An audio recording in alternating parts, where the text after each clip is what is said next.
يمشي التراب يضمني وهو غطائي، حولي الرمال تلفني بل من ورائي، واللحد يحكي ظلمة فيها ابتلائي،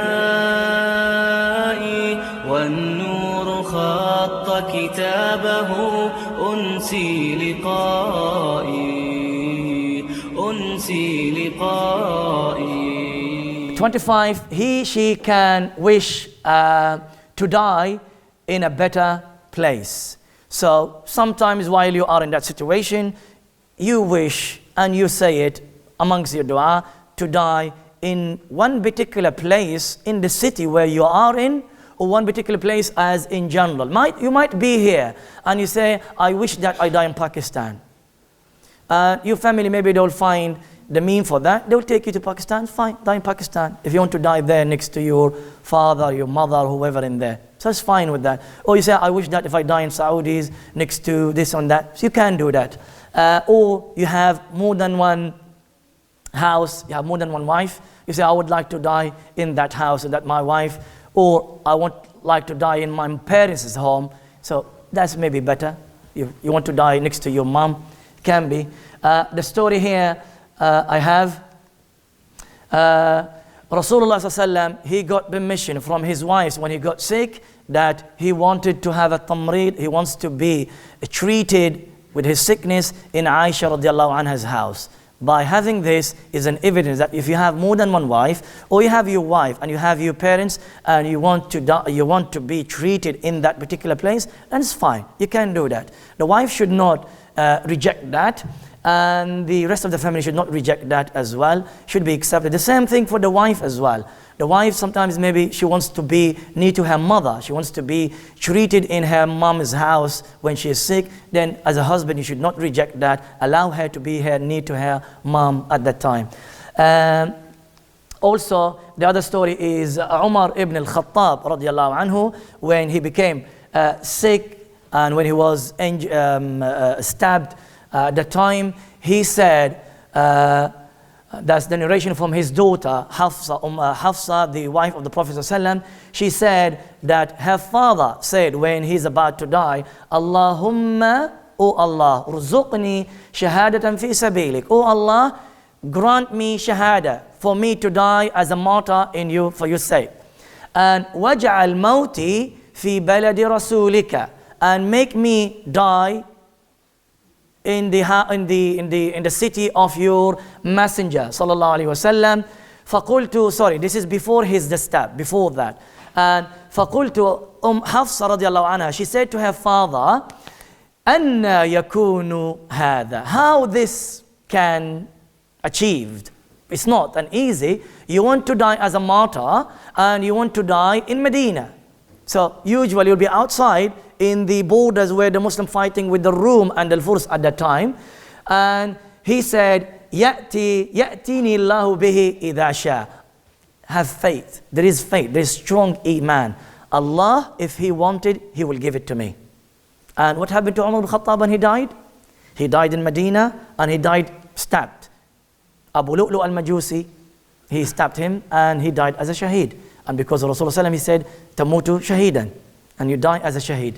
So Allah answered him. So the wish is allowed if you want, and a practice as well. If it practically is fine, it can be done. You want to die in Pakistan, fine, you can die in Pakistan. You want to die in Libya, fine, you can do that. But you look into what is more easy and better. You want to be more family around you, is fine. We're not talking about transferring the body. We're talking about the death while you are sick. Okay, facing him towards her towards the Qibla. When the person gets very sick and we know time coming close and close, it's better the bed that is being done and placed in the house will be facing the Qibla. In reality, or actually, we don't have any single hadith which is authentic about this. We don't have hadith marfu' to Rasulullah sallallahu alaihi wasallam, but we have actions from our Salaf. Some of these actions are authentic and some of them are not authentic. We have the action of Fatima radiallahu anha, the daughter of Muhammad sallallahu alayhi wasallam. She died after Ali ibn Abi Talib died in year 40. She stayed after after Rasulullah sallallahu alayhi wasallam died. She stayed after that about 6 months, and then she died. So she died in year 11. So what happened here? Ummu Waladi Rafi' Salma, she narrated the story of the last day of Fatima radiallahu anha. What is the last day? She said that she told her to put bed, mattress, facing the Qibla. Ha huna, here, and facing the Qibla. And then she did that, Salma, the servant of Fatima. And then she said Fatima went and she had a bath, she had a ghusl, and the best ghusl that she said she had. And then she put on new clothes, thiyab and jadida, new clothes. And then she said to her servant, you know what is going to happen to me now, isn't it? She said, ta'lamina anni maqbudatan al-an. And then she lied down on her bed, facing the Qibla, and she put her yameen, her hands on the way how the sunnah we sleep at night time. And then she died. So here, from this incident and many other stories, our ulama, all the jurists, Hanafi, Shafi'i, Maliki, all of them, they recommended at the time that we face the body, the sick person, towards the Qibla. Okay, so when they die facing the Qibla. Recite Surah Yasin upon this person. Okay, I'm sure that you're going to be happy now. Reciting Surah Yasin, which is a very popular amongst the Asian community. Rasulullah sallallahu alaihi wasallam said, the hadith, I believe, is authentic. If it's not authentic, because there's a big debate between the scholars, it would be at least Hasan, and the understanding of the hadith is a little bit different. So Rasulullah said, "Iqra'u ala mawtakum Yasin." Read upon your. If you translate the word mawtakum, which is the plural of the word mayyit, it means the dead bodies. But Rasulullah, he doesn't mean here the dead bodies. There's no one from the early commentators, the early scholars who explain this hadith that you read Surah Yasin upon the dead body. You read it upon the person who's about to die. About to die, and he will benefit from Surah Yasin. But if the person died already, he or she is not going to benefit from Surah Yasin at all. So read Surah Yasin upon, remember I put this with the points that for the sick person is one of the practices that you need to do it. Read Surah Yasin upon this person. A beautiful story between two close friends, and that's why he said, make friends, make friends.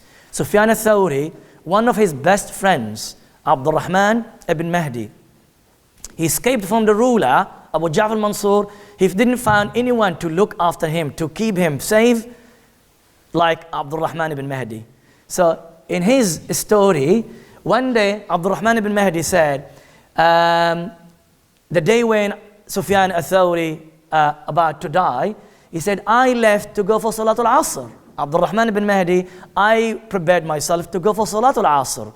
Sufyan al-Thawri lying down about to die. He said to him, Ya Abdurrahman, tada'uni, you leave me and you go out, and while I'm in this situation, I'm about to die, you leaving me and you go? So means stay. فَصَلَّيْتُ عِنْدَ رَأْسِهِ. Abdurrahman said, I prayed Asr just next to his head. Where he lying down, I prayed my Asr there, not in the masjid. Okay. فَقَالَ لِي, and then he said to me, Abdurrahman, read Surah Yasin upon me. Read it. I want to hear it.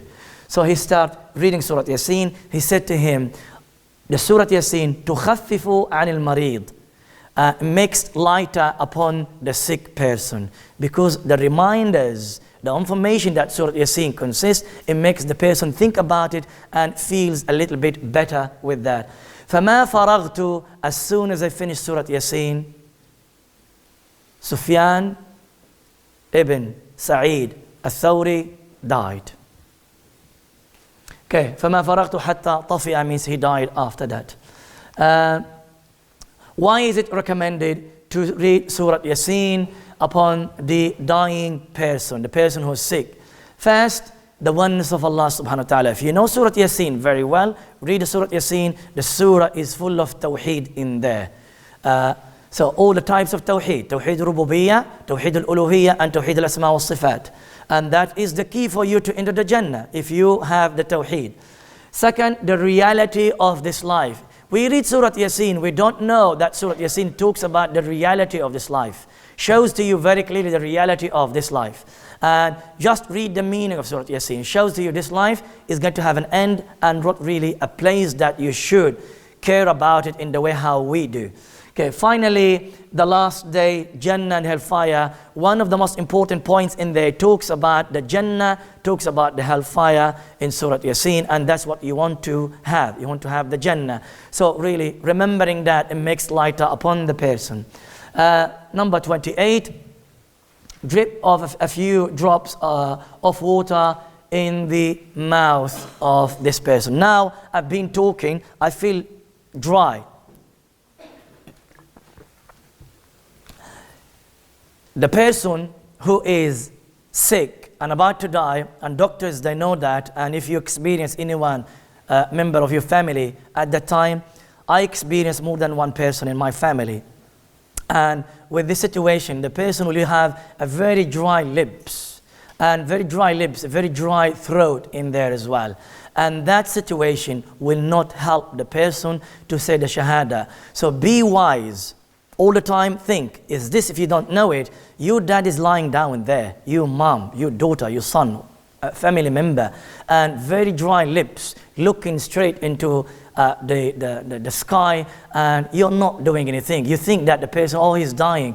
Just drop some water on his lips, not too much to make him make him to die straight away. Just drops a little bit to make him, maybe sometimes with a cotton, put something in his mouth, in his lips, make it a little bit wet so he can say the kalimat al-shahada after that. Okay, maybe as an evidence for this, some scholars, they said the way how Rasulullah used the miswak, that is to make his mouth a little bit wet with the saliva and to be able to speak using the miswak. And the ulama mentioned that it's very highly recommended to use the miswak at ihtidar, the time, the minutes of the death. Now, saying the ash-shahada, talqeen ash-shahada.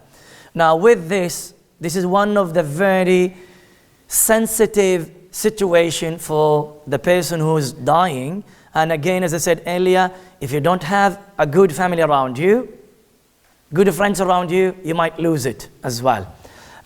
So what I said in here, have two ahadith just to show you the importance of saying La ilaha illallah at the time of death. We're coming close to death, yeah? So now we are very serious. You've seen the experience from the time when we learned the points. Now very close into that. Laqinu mawtakum, teach, tell your dead people that are going to die, tell them to say La ilaha illallah. Teach them to say La ilaha illallah. So remind them to say La ilaha illallah. The other hadith says, whoever amongst you, whoever said in the last words of your life, La ilaha illallah, dakhal al-jannah. If La ilaha illallah was your last statement before leaving this dunya, you will enter the Jannah. Okay, now, let's see this story, because we have more than one story. One day Rasulullah entered upon visited a sick person from the Al-Ansar. So Rasulullah said to him, Ya Khal. Khal means the maternal uncle. Ya Khal. So means the mother is brother. Qul, say La ilaha illallah. Now the Ansari, he was still, I think, still fit and can cope with some other things. He said to Rasulullah, Akhalun am ammun? He said, is it maternal uncle or paternal uncle? Now you know Rasulullah, his relation with the Medina from Bani Najjar. Bani Najjar, that's where his mom came from. His uncles are from Medina. So he called them, the people from Medina, Rasulullah, he calls them Akhwal. So the Ansar to Rasulullah, they are Khal, the maternal uncle, because his mother are from there. Okay, and he said to him, Qul, say La ilaha illallah. Okay, I see people are yawning, people are sleeping. Just to tell you, I don't mind having another body there to use. So if you want, we have a lot of sheets in there. A lot of sheets, a big bed in there, mashallah. So wake up. Just hit yourself. Wake up. Okay. So he said to him for the second time, قُلْ لَا إِلَهَ إِلَّا اللَّهِ, and then he said, La ilaha illallah. That's one story to show you how Rasulullah said it. We're going to learn some etiquettes related to that later on. Second story is to do with Abdullah ibn al-Mubarak. It's an interesting story, teaches you the etiquettes and something to be careful not to let anyone to do this action to you while you are in that situation. Listen to this. Abdullah ibn Mubarak, the great Imam, he was in his time, he's going to die. A person came to him, visiting him, and he started making talqeen. At talqeen, he says, say la ilaha illallah, say la ilaha illallah, say la ilaha illallah. That's he's saying to him that. That's talqeen. قُلْ لَا إِلَهَ إِلَّا اللَّهِ فَأَكْثَرَ عَلَيْهِ. In the same way. Now imagine this Abdullah Mubarak. Ya Imam, say la ilaha illallah, say la ilaha illallah, say la ilaha illallah, say la ilaha illallah. Here, get annoyed. Just keep quiet. Don't. It's annoying, isn't it? So many times will get him annoyed with that. So أكثر عليه, he made it so many times, he made it annoying to, not comfortable to Abdullah ibn Mubarak. فقال له, Abdul Mubarak said to him, لست تحسن, you are not good, you don't know what to do, you're not really good in doing the work. وأخاف, he said, I'm afraid that you will harm a Muslim, another Muslim after me in this situation. So he said to him, إِذَا لَقَّنْتَنِي, if you are making talqeen to me, he teaches him now. He said, if you give me a talqeen, which is to say, La ilaha illallah, فَقُلْتُ, and I said it once, La ilaha illallah, then stop. Don't say anything as long as I did not say anything after that. However, so leave me, if I said something after that, then you remind me after it, because La ilaha illallah is the last word. So now I said, قُلْ لَا إِلَهَ إِلَّا اللَّهِ لَا إِلَهَ إِلَّا اللَّهِ. He says to him again, I said it, khalas, that's my last word. Leave me, resting me. Maybe after a while, if he stays for longer, he didn't die, then come again later on as we will learn in the etiquette.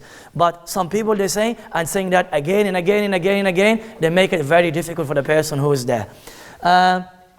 Third story to do with Abu Zur'a al-Razi. I'll summarize this. Abu Zur'a al-Razi, one of the great Imam of Hadith. He's a narrator. When he's about to die, also sick, a great Imams of Hadith, Abu Hatim al-Razi and a number of great Hadith Imams, they came to visit him. They were worried. Some of them are his students. Some of the people are his students. So they were there with the Sheikh, the Imam, the Alim. We're visiting our Sheikh. How are we going to remind our Sheikh? It's difficult to remind the Sheikh. The Sheikh who taught us and told us all of this knowledge. Now how we are the students, we're going to remind him. So they came with the idea.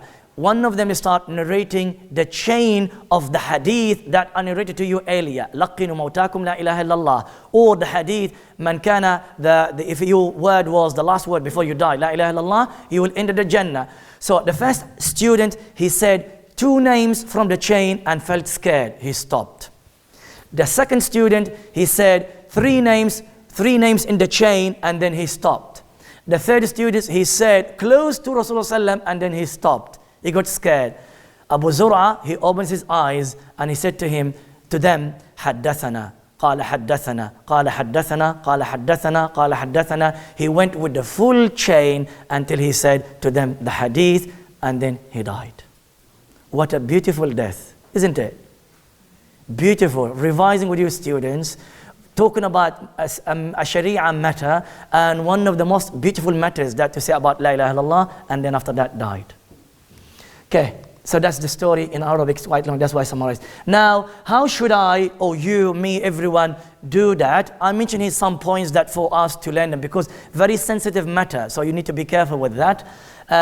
Use the imperative verb, which is saying, "Oh Father, say." If you're talking to your father in English, Dad, say. Mother, say. My friend, Ali, Khalid. You know, with the beautiful way of saying that, showing that you're having mercy, showing that you're having, the nice, the soft way. It's not Dad, say this. Mom, say this. Not like that. You have to mention the name of the person that is there, whether a friend or a family member or a son or daughter. It can be you. We're saying Dad and Mom earlier many times. You might die before them. But anyone who's there, say it to them in that particular way. Okay, then say the word. Why we're saying with the imperative way? Because saying to them, you say this, so they feel that they need to say it. Because in that, the mind feel that I need to say this. Then say to them, La ilaha illallah, only. Don't add ashhadu. It will be too much for the person. If you can't find, but La ilaha illallah, that is enough. Do not add anything. If he, she could not say it, then try later on. They did not react, don't annoy them. Keep quiet.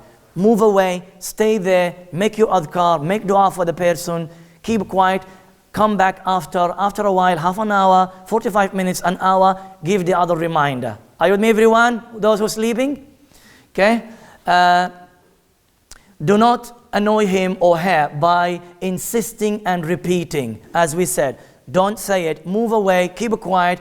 The person will, maybe at the time, we don't know what is the situation of that person, and then say it again. If the person said it, alhamdulillah. If he didn't say it, then move away until you say it again.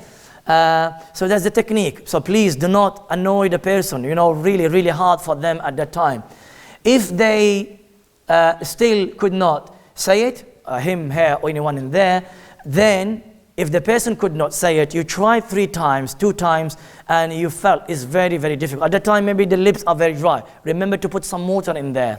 Okay, then what you need to do, just come closer to his or her ear and say, La ilaha illallah.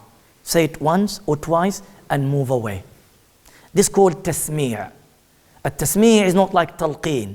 Talqeen, he will say it. Tasmi', because sometimes some bodies, they can't say it, but they hear it and they will think about it, and that's at least lasting. They heard it and they are thinking about it, if they could not say it. Okay. Do not tell him or her to say anything other than what we said earlier. So if he reacted or she reacted, said, La ilaha illallah. Or now say, Ashhadu anna Muhammad Rasulullah. Don't say that. Wa ashhadu anna Isa Abdullah wa Rasuluh. Wa anna al-jannata haq. Wa an-naru haq. Wa an-nabiyyina haq. No. Don't give a sermon here, a khutbah, speech. No. One statement, full stop. Don't add even Ashhadu anna Muhammad Rasulullah. Do not add it. This is the view or the opinion of our scholars. Don't think that I'm telling you not to be a Muslim here.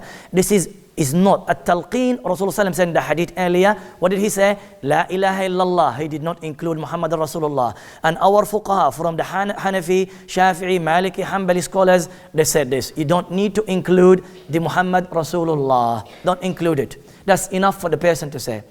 Any language can be used in this situation. You don't need to use Arabic. Use Urdu, use Punjabi, use Silati, use Gujarati. Use any language, you know it, the person can react with it, use it. Your mom or your dad or the person, you know that they are weak in English, it's not their first language, then talk to them in Urdu. Talk to them in Punjabi, whatever the language. So don't try to talk in English, and make it easy, okay? And can be said in any language. La ilaha illallah, so it can be said in any language at the time, if they say it, if there is something like that. Once the shahada was said, then do not tell him to repeat it again. As Abdullah Mubarak said it earlier, if it was said once, do not need to repeat it again, unless he said or she said something else after that. The person, after he said La ilaha illallah, he started talking about dunya. Did you do that? Something else, he said it, related to a dunya or something else, then you need to remind him or her again by saying the La ilaha illallah. But if he or she didn't say anything, keep it there and don't say anything. It is preferable that a talqeen will be said by someone who has no issue with the dying person. The scholars are saying here, if let's say the father or the brother, 2 brothers, Ali and Khalid, Khalid is dying, but Ali has got a problem with Khalid. His own brother, but he's got problem with him. There's a problem with him. Don't make the person who's got problem with the person who's dying to say the talqeen. Has to be someone purely good relation with that. Because he might not react. You want him to say La ilaha illallah, you saying it to me. You're making shamata. You're really loud. Look, because you know that I'm in weak position now. I'm not going to say it. So don't get someone who is weak to say that. Okay, good stop here. التراب يضمني وهو غطائي حولي الرمال تلفني بل من ورائي واللحد يحكي ظلمة فيها ابتلائي والنور خط كتابه أنسي لقائي